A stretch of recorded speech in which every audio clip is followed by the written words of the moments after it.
Yeah, take a look at that. Just a shocking video that came from Appleton during the height of yesterday's storm. We are continuing to follow the cleanup effort after a tornado tore through the Fox Valley area, leaving a trail of destruction and devastation.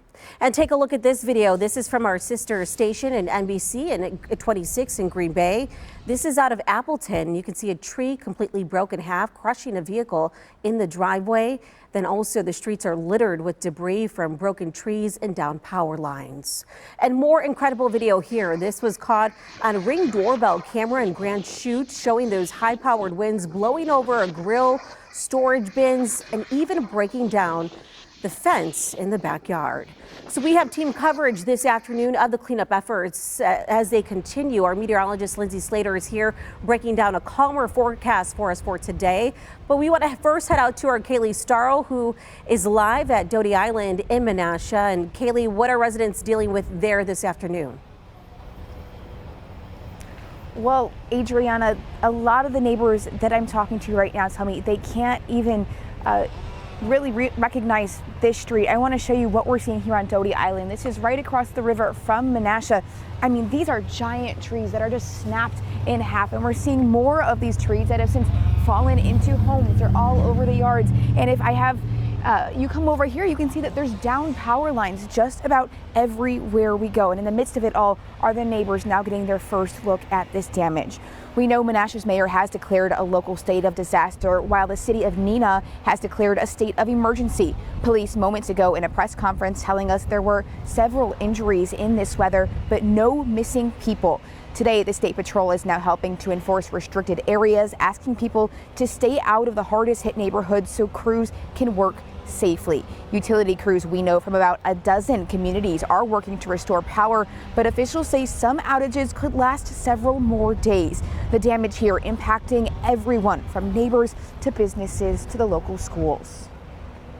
We do not at this time have a timeline for reopening our facilities as we look at the repairs that we may need to have happen.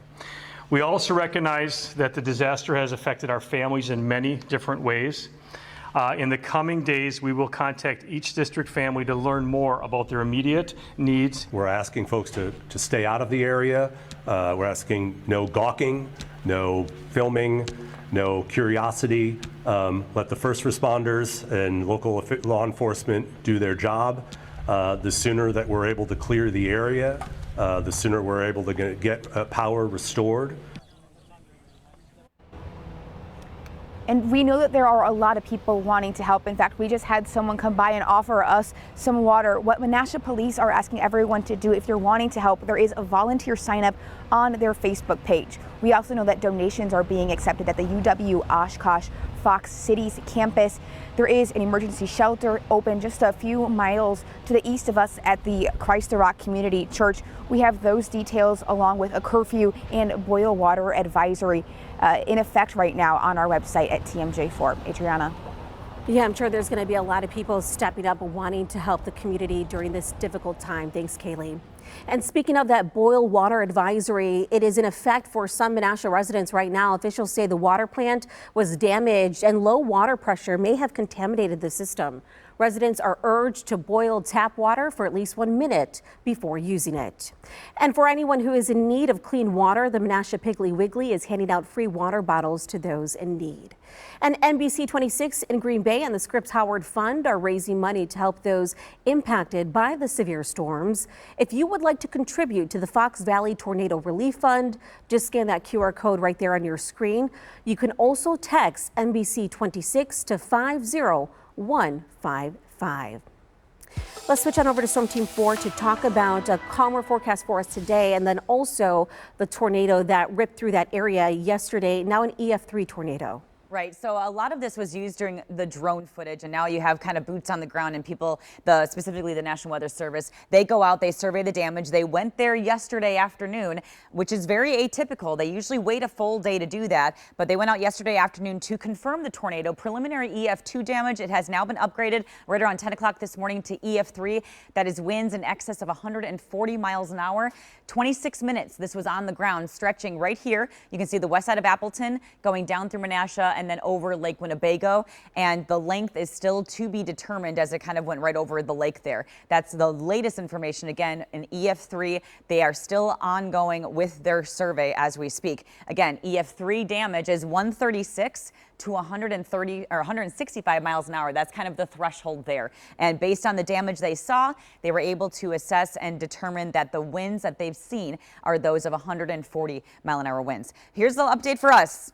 Very calm forecast. We can all breathe that sigh of relief. 72 degrees right now in Milwaukee, 79 in West Bend. It's also a little bit less humid as well, which is honestly really nice. Here's a look at some of the areas across the board. Port Washington, West Bend, Waukesha, Milwaukee, much more clear skies and beautiful conditions out there. And as we go through the day, hour by hour, it is a lot of the same.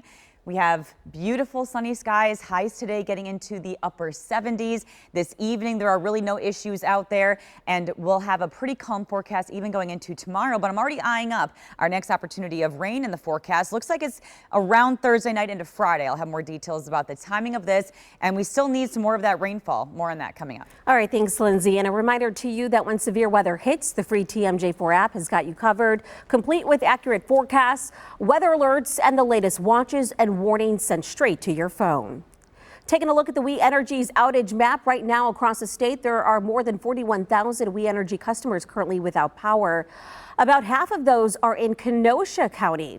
In Winnebago County, where those strong storms hit, there's over 6,000 customers without power.